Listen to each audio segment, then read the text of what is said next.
యేసుక్రీస్తు నామంలో ప్రతిరోజు దేవుని వాగ్దానం అనే కార్యక్రమానికి మిమ్మల్ని అందరినీ ప్రేమతో ఆహ్వానిస్తున్నాం. ఎలా ఉన్నారండి? అందరూ బాగున్నారా? మీ కొరకు ప్రార్థన చేస్తున్నాం. ఈ వాగ్దానం అందరికీ షేర్ చేయండి, అందరూ దీవించబడాలి. ప్రతి ఆదివారం యేసయ్య సన్నిధిలో అద్భుతమైన ఆరాధనలు జరుగుతున్నాయి. ఇప్పటికీ అనేక మంది వచ్చి స్వస్థత, విడుదల, ఆశీర్వాదం పొందుతున్నారు. ఎన్నో అద్భుతమైన సాక్ష్యాలు జరుగుతున్నాయి. ఎంతోమంది మారు మనసు పొందుతున్నారు, కుటుంబాలు కట్టుకుంటున్నారు, పిల్లలు మారుతున్నారు. కాబట్టి రేపు ఆదివారం మీరు రండి, మీ కుటుంబాలు దీవించబడతాయి, ఆశీర్వదించబడతాయి. ఈ రోజు కూడా మంచి వాగ్దానం ప్రభు మీ కొరకు సిద్ధపరిచారు. రండి వాగ్దానం చదువుకుందాం. కీర్తన గ్రంథము 3వ అధ్యాయము 5వ వచనం. యెహోవా నాకు ఆధారము, నేను భయపడను. ఫర్ ద లార్డ్ సస్టైన్స్ మీ. హల్లెలూయా. దేవుడు అద్భుతమైన వాగ్దానం ఇస్తున్నాడు. యెహోవాయే నీకు ఆధారముగా ఉండబోతున్నాడు గనుక భయపడద్దు. దేవునికి స్తోత్రం. ఈ రోజుల్లో చాలా భయము మనుషుల్లోకి వచ్చేసింది. రేపటిని గురించి భయము, మీ పిల్లల కోసం భయం, భవిష్యత్తు కొరకు భయము, మీ ఉద్యోగాల కొరకు, వ్యాపారాల కొరకు చింత, వేదన, దుఃఖం.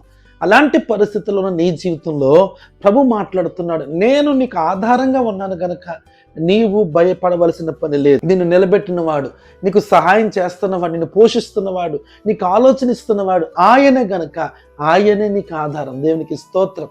దావీదు అంటున్నాడు, నాకు ఆయనే ఆధారం గనుక నేను భయపడను. నీ జీవితంలో కూడా దేవుని వైపు చూడు, నీ భయం అంతా తొలగిపోతాయి. దేవుని వైపు చూడు, నీ చింతలన్నీ తొలగిపోతాయి. దేవుని వైపు చూడు, నీ వ్యాధి, నీ బలహీనత, నీ రోగము మటుమయమైపోతాయి. దేవుని వైపు చూడండి, గొప్ప సమాధానము, ఆదరణ మీ జీవితాలు కలుగుతాయి. దేవుని బిడ్డలారా, ఎంతమంది రోజు సహాయం కొరకు ఎదురు చూస్తున్నారు? ఎవరో సహాయం చేస్తారని ఒకవేళ మాట ఇచ్చి ఒకవేళ మాట నిలుపుకోలేదేమో. ప్రభు మాట తప్పినవాడు. ఆయన మీద ఆధారపడిన నీ జీవితంలో, నా జీవితంలో తగిన సమయంలో, తగిన కాలంలో సహాయం చేసి నిన్ను బలపరచగలిగిన గొప్ప దేవుడిగా ఉన్నాడు. ఈ సంవత్సరం అంతా కూడా దేవునికి ఆధారంగా ఉండబోతున్నాడట. ఆయన నిన్ను పోషించబోతున్నాడు, నడిపించబోతున్నాడు, నీకు మార్గాలు తెరవబోతున్నాడు.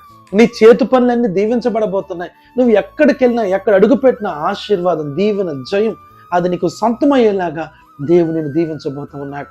కాబట్టి ఈ రోజు ఒకవేళ రక్షణ కార్యం కొరకు ఎదురు చూస్తున్నారా? అద్భుతం కొరకు ఎదురు చూస్తున్నారా? ఎలాంటి కార్యం కొరకు ఎదురు చూస్తున్నా కానీ భయపడవలసిన పని లేదు. ప్రభువే నీ పక్షాన నిలబడి కార్యం చేస్తానంటున్నాడు. ఎక్కడున్నారు? ఎలాంటి పరిస్థితుల్లో ఉన్నారు? మీకున్న పరిస్థితులను బట్టి కంగారు పడుతున్నారు. మీరు ఎదుర్కొంటున్న శోధనను బట్టి, కష్టాన్ని బట్టి భయము, కన్నీరు, వేదన, చీకటి మిమ్మల్ని తరుముతుందేమో. భయపడద్దు. ప్రభు చెప్తున్నాడు, యెహోవా నీకు ఆధారంగా ఉండబోతున్నాడు. దేవునికి స్తోత్రం. ఆమేన్. హల్లెలూయా. ఆయన నీకు ఆధారం. నీ వ్యాపారానికి, నీ ఉద్యోగానికి, నీ పిల్లలకి నువ్వు ఎలా బ్రతకాలని నువ్వు భయపడద్దు. దేవుడు నేను పోషించబోతున్నాడు. దేవుడు నీకు శక్తినివ్వబోతున్నాడు. దేవునికి ఆరోగ్యం ఇచ్చి ఆయన ఆధారంగా ఉండబోతున్నాడు గనుక భయపడొద్దు. ప్రార్థన. పరిశుద్ధము నమ్మకమైన తండ్రి, నీకు వందనాలు. ఎంతమంది ఈ వాగ్దానం విన్నారు? యెహోవా నాకు ఆధారము, నేను భయపడనని దావీదు సెలవిచ్చినట్లు ప్రభువా, నీవు మాకు ఆధారంగా ఉండబోతున్నా ప్రభువా. ఇదిగో నాయన బిడ్డలందరినీ మీరు దీవించండి, ఆశీర్వదించండి, ఉన్నతమైన కార్యాలతో నింపండి. ఈ తెల్లవారుజాముని వాగ్దానం వింటూ ఉండగా నీ మహిమ ఆవరించునుగాక. మీరు స్వస్థపరిచి దీవించుమని యేసు నామమున అడుగుచున్నాము తండ్రి. ఆమేన్. దేవుడు మిమ్మల్ని అందరినీ దీవించునుగాక. ఆమేన్.